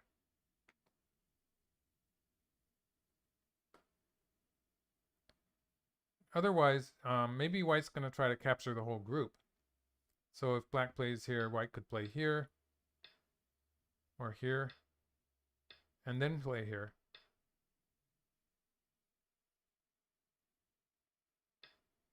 And here. This would be the more greedy approach. And then, of course, if white captures these 2 stones, I think white's going to be okay. Okay, so black is... So what is this? Looks like it's going to be a trade after all. Black is offering to give white those stones on the left.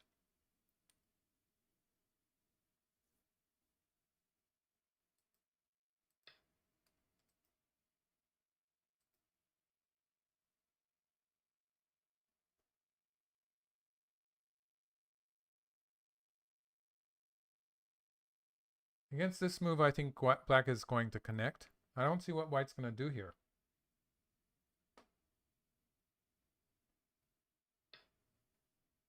My thought was that this move is not working.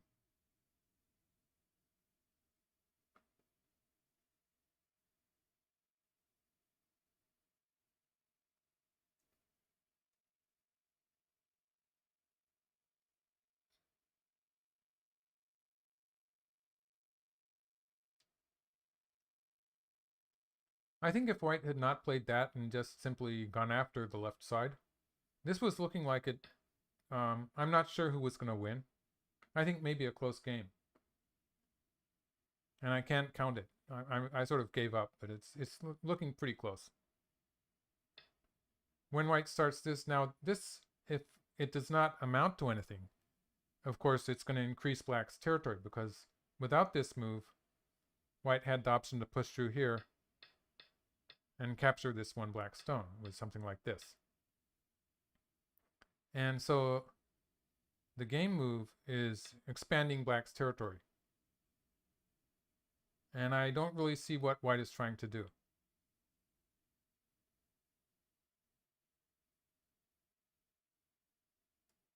So for instance, black could... black has a choice here of bumping against or connecting, I think. One of those 2.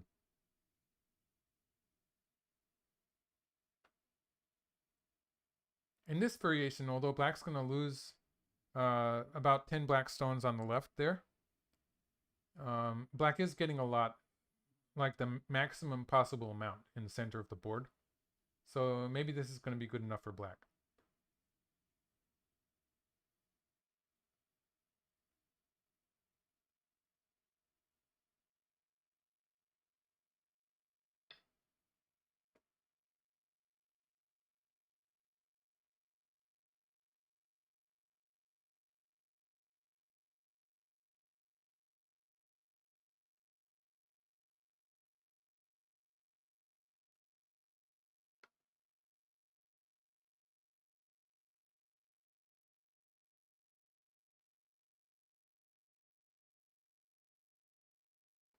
I don't think white has anything there in the immediate area.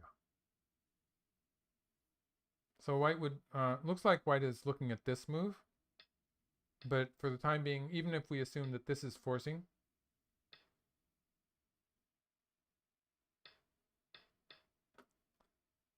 Uh,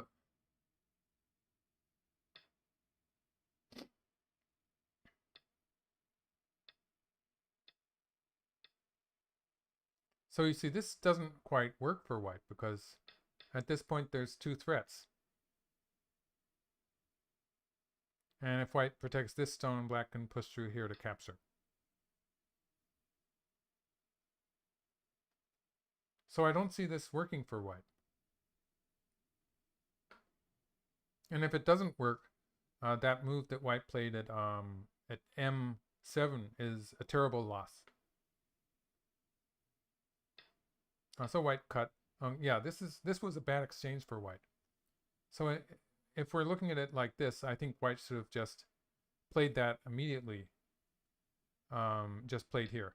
And black would probably play something in the center of the board anyway. So compared to that, the game variation has expanded black's territory. And usually in a top professional game, losing a few points like this is really bad. It's usually a game-ending mistake.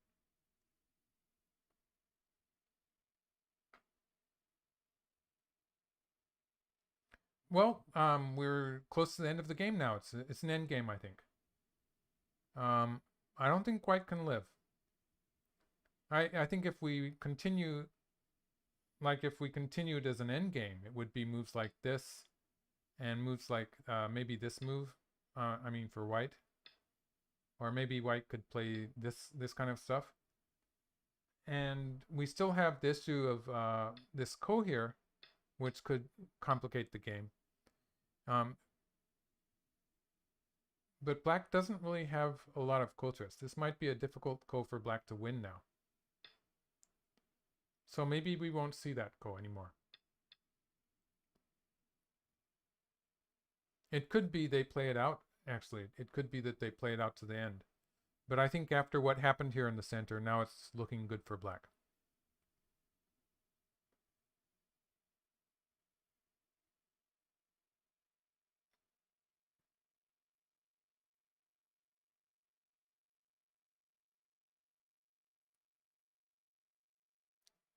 Black's center was surrounded the biggest possible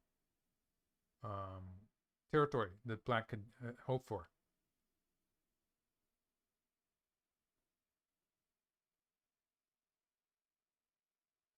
So with this Nongshim Cup, it started, this final set of rounds started yesterday. And that was the 10th round in which Iyama lost to Shinjin So. And it looks like Shinjin So is going to win this game too. And there's three more rounds scheduled. So tomorrow, the day after, and the day after that, to take it to the 14th game. I think that's the schedule. And that means it would take it to the end. But if Shinjin So continues winning, he'll win in 2 more games. So it's that could shorten the tournament.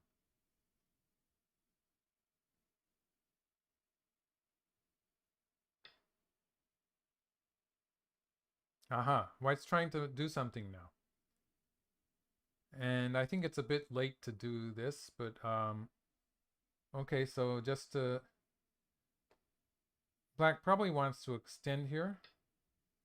And white has these forcing moves, and white has this forcing move. And all of these will not really add up to anything, I don't think. For instance, if white plays here, black can still play here. So it doesn't really look like white can get much out of this. Yeah, it looks like it's a final desperate attempt. If white had enough territory, white would not be doing this.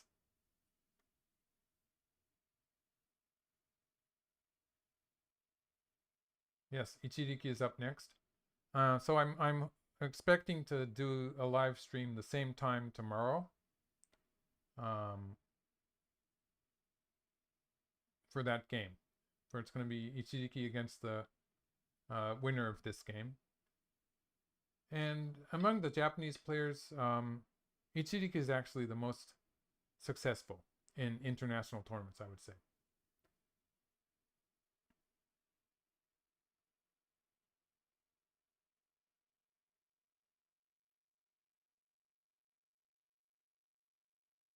And Ichiriki is the final Japanese player. Let's see if I can remember. There was Kyokagen, and there was Shibano Toramaru, and there was Murakawa, and yesterday it was Iyama, and finally the fifth player for Japan is Ichiriki.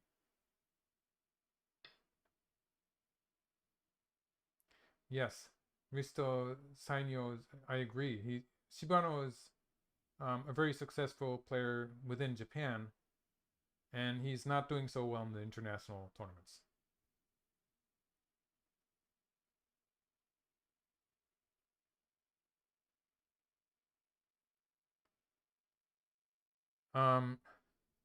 The Hunter report is saying that White spinning moves to expand territory on the top wasted his center potential, and in a way that's true. I just they've started a cone in the lower left corner. That's going to make it exciting. A bit. They want Shinjin so want us to be entertained to the end. But just give me a moment to go back here.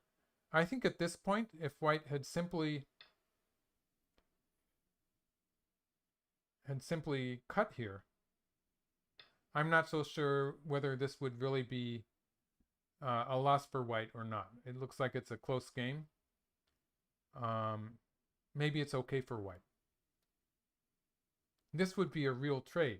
It was the fact that White continued with this move, which this was losing several points when it didn't succeed in capturing the black stones.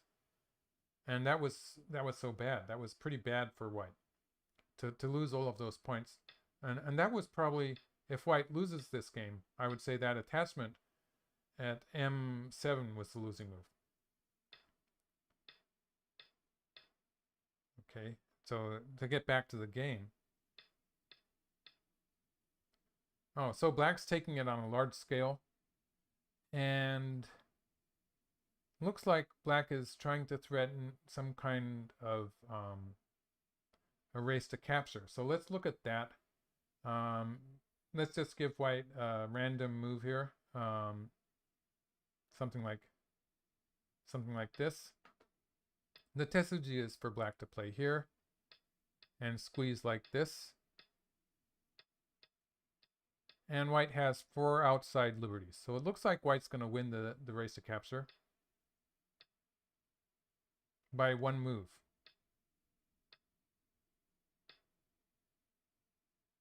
Oh, by 2 moves. Okay. So it's not as if White's in trouble here. But I guess Black is just saying that there's no way White can live inside. So Black's going to give up a few points on the lower side. For instance, if Black plays something like this, White will be able to force from this side. And so Black lost a few points on the lower side, but has gained a few points in the center of the board when Black played at J12. So it's probably an even trade. Oh, this way. Yeah, it's the same story. White can force here and get a slightly better slide here. Maybe I should have done it this way.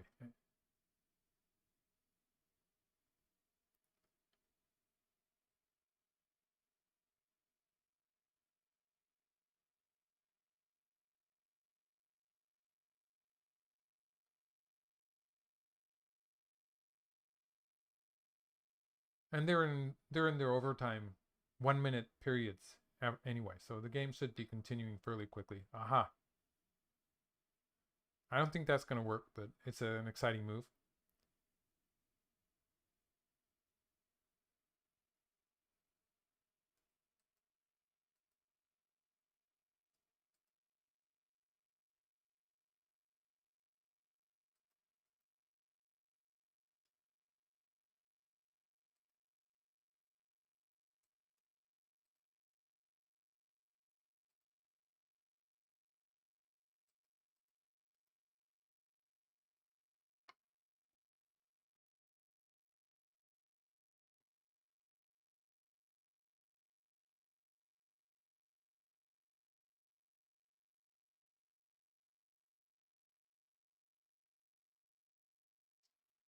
Um, okay, yeah, black covered.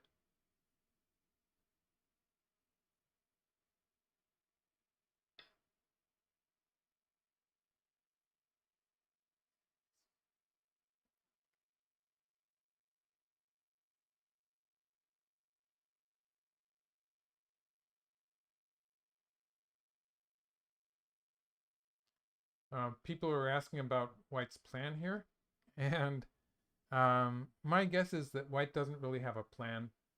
Um, it's just that basically white's plan is that if white just plays a normal endgame, it's not going to be good enough. So white just has to try something.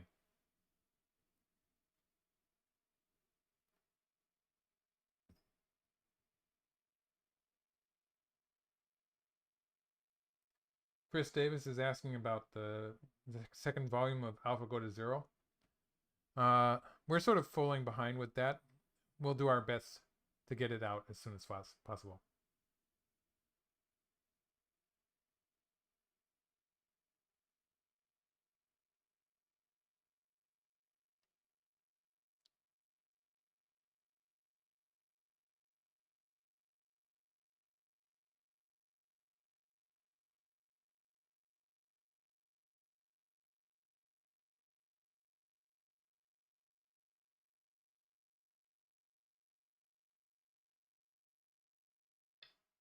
Mm-hmm.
Justin Stripe is asking, do I plan any historic games commentaries?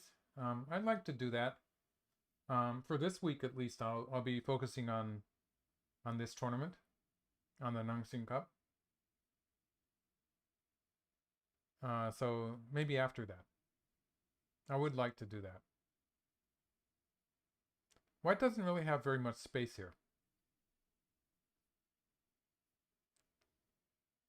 Hmm.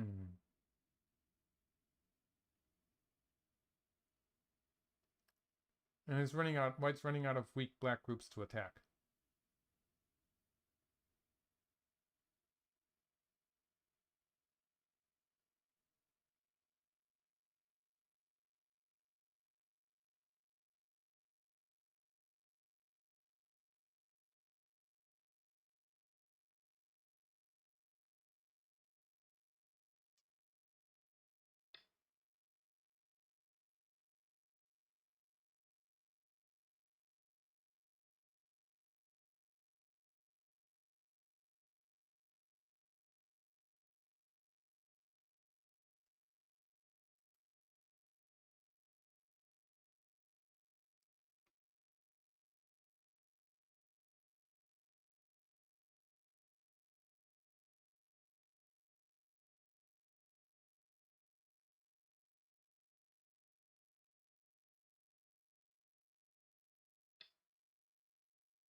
Hmm.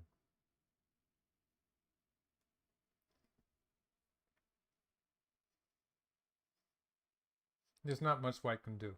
Exactly.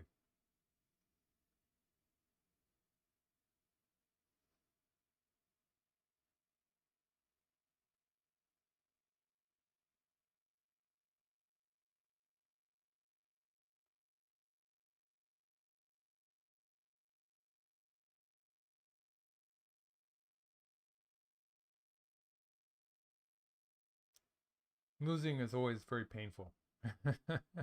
So yeah, I you have to forgive him for not giving up.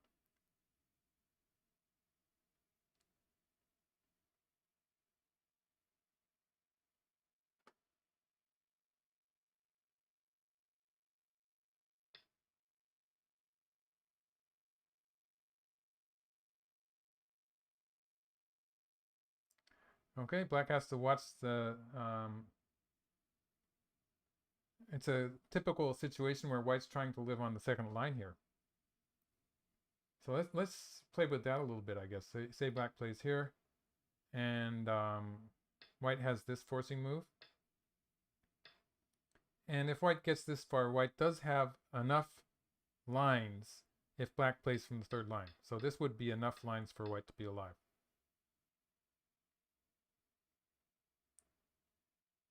In fact, it's more than enough, isn't it?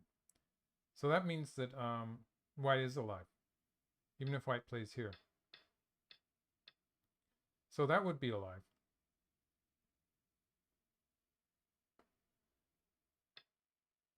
Yes. So in this case, when white prolls, then black would probably play here. And even if white plays here, now white's not going to have enough room. In the center here, black has so many stones that nothing's going to happen there.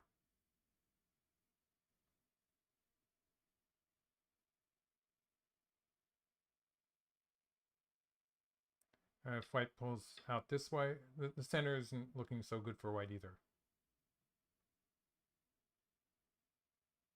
So it was a good try, but it didn't work. So this is the game position.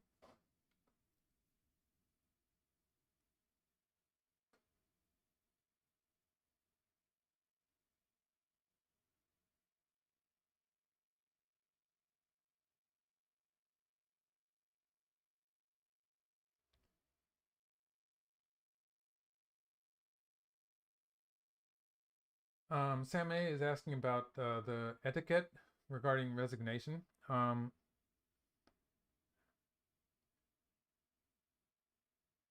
know, it's changed recently. It's sort of hard to say now. Um,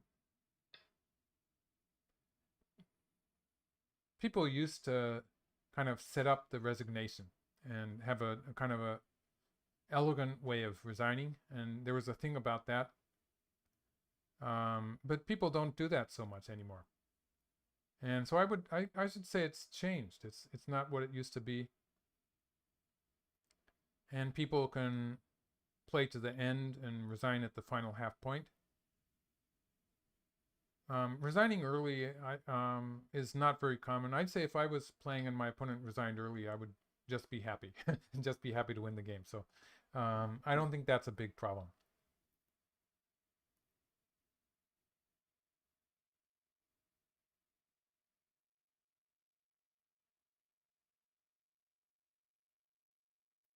I think when you're, well, even when you're a pro sometimes, but most of the times, um, you can't be all that sure of your valuation of the position. So if you're not 100% sure, you might as well keep on playing. Sometimes you're not losing yet.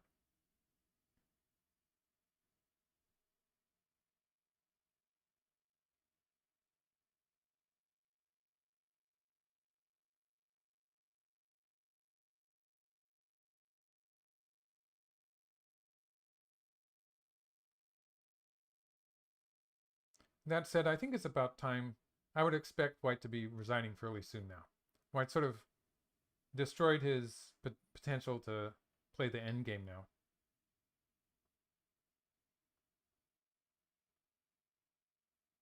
Yeah, there's basically no end game left to play now.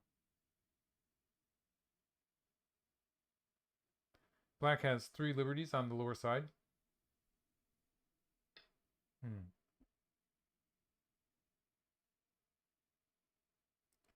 And so white doesn't have anything happening here either.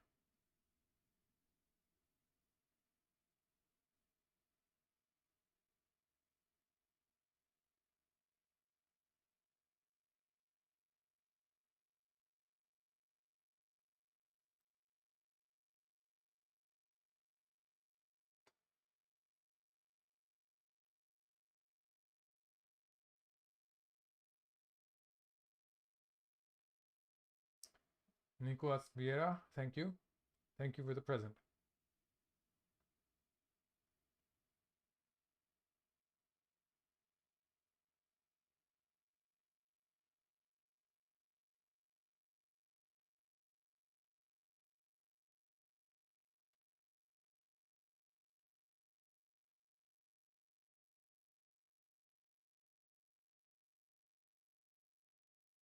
Okay, I think the game is finished now. So thank you everyone for watching. And black won by resignation. So that's Shinjin So won. And that's it for today. I will be back tomorrow at the same time with it will be Shinjin So versus Ichiriki from Japan. So so those of you who can make it, please come and watch that game with me also. So thank you for watching to the end here. And thanks for all the presents I got. And I hope you enjoyed.